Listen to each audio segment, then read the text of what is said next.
Hello, everybody. Welcome into GSMC's Down by Contact Sports Podcast. I'm your host, Jeremy Lapidus. Today is Tuesday, March 4th.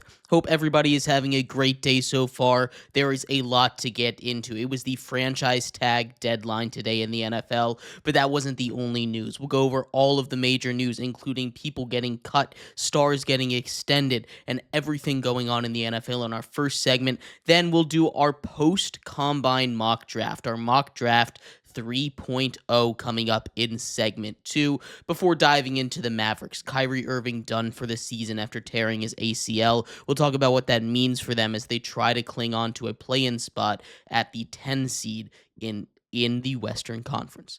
After that, we continue our series of breaking down every single NFL offseason and going over what an MLB season might look like for each and every team. Today, we take a look at the Vikings and the Reds. But before we get into any of that, remember, if you would like to be an even bigger part of the show than you already are, all you need to do is go to gsmcpodcast.net. Or if you're on YouTube, you can use that super chat feature. If you do either of those two things, a message should pop up on the bottom of the screen for you, me, and everybody else around the world to see. If you do have a burning question about sports, anything at all that you would like to ask, go ahead and throw that in the comments. Throw it in the chat. I will get to it as soon as I possibly can. I appreciate everybody so much for sticking around, talking some sports with me here on a beautiful Tuesday, March 4th. But like I was saying, we are going to get into our first topic, which is just an update for the wild and crazy stuff going around the NFL right now and what I'd like to go in as the NFL roundup. The big storyline today was supposed to be that it's a franchise tag deadline. We were supposed to get franchise tags from all over the sport. Instead, we only saw two. Just one yesterday and one a few days before that in Kansas City tagging their all-pro guard Trey Smith, and now the Cincinnati Bengals tagging superstar wide receiver T. Higgins. The two tags are the fewest used in an offseason since 1994. It has been 30 years since this few amount of teams decided to put a tag on their guys. Now, there were a couple other ones that were potentially supposed to get tagged today, one being Osa Odigizua of the Dallas Cowboys. Instead, they extend him 4 years, $80 million, $20 million AAV. If he had gone with the franchise tag, he would have gotten more money. The franchise tag for defensive linemen is sitting around $25 million. Instead, he gets $20 million a year for some extra term. Odigizua was supposed to be one of the top defensive linemen out on the market. The Cowboys lock up one of their most important free agents. But when we look at the teams the people that were franchise tagged, obviously the big one is T. Higgins. T. Higgins now on his second year with the franchise tag, meaning he is 140% rather than 120% of what he would have made last year. He was owed $26 million this year on the tag. He's still looking to make a long-term deal work. But the Bengals have a lot to figure out. They still need to pay Jamar Chase. That's not going to work. They still need to pay Trey Hendrickson. And it seems like T. Higgins is just that odd man out. That's just seemingly what's going on all the time. I don't think he's the most important guy to pay. In fact, I think he's by far the least important guy to pay.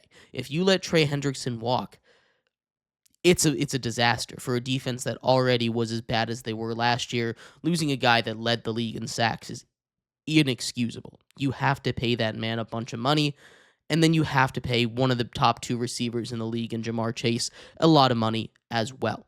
T. Higgins is unfortunately just the guy that you have to let go sometimes. And if you're going to be the Bengals that are very cheap in their contracts, sometimes you just can't bring these guys back. And T. Higgins is one of those guys that's just really hard to do if they're going to continue to operate the way they are. Someone else that was potentially out there for franchise tags, Sam Darnold. Sam Darnold was not tagged by the Minnesota Vikings by 4 o'clock p.m. today. Still a possibility he returns to the Vikings, though. The Vikings, of course, have their quote-unquote franchise guy in J.J. McCarthy. The reason I put that in quotes is because we haven't seen J.J. McCarthy out on the field yet. The reason is the injury he suffered. He looked solid in his lone appearance in the preseason, but that's not enough to get me super excited about a guy that I wasn't super high on coming out of college. He gets drafted in the top 15 picks. They clearly believe in him. They would not have taken him that high if they did not. But the question is, who's the backup plan? Are they going to stick with a guy like Daniel Jones, who's a free agent right now? Are they going to go out and get a guy like Aaron Rodgers in case J.J. McCarthy isn't ready right away? Are they going to go out and are they going to keep Nick Mullins around or one of their other backup quarterbacks? What is their plan there? Is J.J. McCarthy going to be ready to go? If not, Sam Darnold could see himself coming back. I don't really see him returning to the Vikings. Sam Darnold, I think, is looking to get a starting job, and I think he will get a starting job somewhere in the NFL, but I don't think it's going to be super great. He's going to have to go somewhere where the situation isn't nearly as good as the Vikings. Sam Darnold, not tagged by the Vikings, but probably for the best for the Vikings anyway to get QB competition out if they're really all in on J.J. McCarthy. Outside of the franchise tags, there was still a lot of big news. Trades, releases, and extensions. We'll start off with the release as Davante Adams, the superstar receiver currently, or I said formerly, of the New York Jets, was cut today, clearing up $30 million in cap space for the team. The real question comes, what is his plan after this?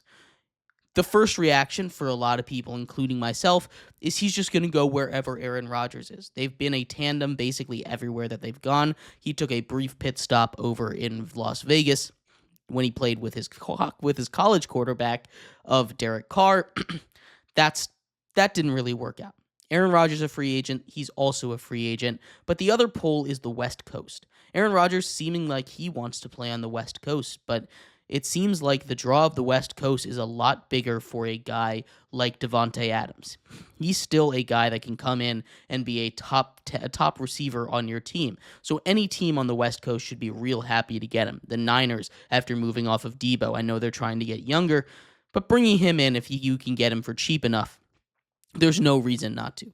The Seattle Seahawks, there's some rumors that he's moving off of DK Metcalf. Bring in Davante Adams to replace him right there. You go down and play for the Chargers, who desperately need a receiver. He could go opposite of Ladd McConkey. That would be a great fit for him as well, and they've got the money to pay him. If he wants to stay west, maybe he just returns to playing with the Raiders, or go on the opposite side and play for the Arizona Cardinals. Play next to Marvin Harrison Jr. I think that's a really good spot for him as well. The Cardinals have the money to do it. If I had to nail it down, it's either follow Rodgers or go to the Cardinals or the Chargers. There's a lot of options out there for Davante Adams, though, and we will see what happens as the offseason continues. But Saquon Barkley, that's the big news here. Saquon Barkley gets a massive new extension. Coming off of a year where he won the Offensive Player of the Year, Saquon Barkley gets a 2-year, $41.2 million extension. Not just making him the highest paid running back in NFL history, but adding him to a list of a lot of highly paid players on this Eagles team. This is an Eagles roster that is littered with stars, and they're littered with stars that have been paid as well. It's a tough thing to do in the NFL, but with the cap space going up as much as it is, you get that extra little budget to throw in for Saquon Barkley. The question is, does the rest of the running back market follow? Is the rest of the running back market obviously not the same as Saquon Barkley, but a guy like James Cook has expressed his interest in being paid as much or more than Saquon Barkley. He brought up $15 million as his number. Is that number going up for him? Is that number staying the same? James Cook, in my opinion, and in most people's opinion, is still not that same level of running back as Saquon Barkley, as good as he is. Tied for the league lead in touchdowns last year with the king, Derrick Henry. But this is a really interesting question when you get to the fallout of running backs in the NFL. You've obviously got a bunch of the running backs from last year's offseason. getting paid handsomely and it working out. Now Aaron Jones, a free agent, the top free agent running back. You've got a couple other guys, Javonte Williams, that might benefit, Najee Harris, that might benefit from a booming free agent running back market. Saquon Barkley gets his big money a year after moving away from the New York Giants and winning a Super Bowl. And the last big piece of news from around the NFL today is with the Bears. They finally started to address their big issue. They go out and get a former Pro Bowl guard, Jonah Jackson, from the Los Angeles Rams for a 6th-round pick. Jackson played just 4 games last season after dealing with an injury. He's 1 year into a 3-year, $51 million deal, so $17 million a year for Jonah Jackson. But the Bears, again, they have the money to do it. We talked about it when we broke down the ideal offseason for the Bears yesterday. This is something they need to do. Offensive line, offensive line, offensive line, offensive line. They have a lot of starters going out the door, so they don't need to worry about cutting them. Bringing in a guy that's a former Pro Bowler, a guy that at minimum, if he's healthy, is going to move your offensive line from near the bottom of the league to average, which is all they really need to really get a lot going under this Ben Johnson offense. I love that they're being aggressive. I love that they found the need, they've identified it, and they said, this is how we're going. This is how aggressive we're going to be. Before the franchise tag deadline is done, we are going to address this position, and it's just the start.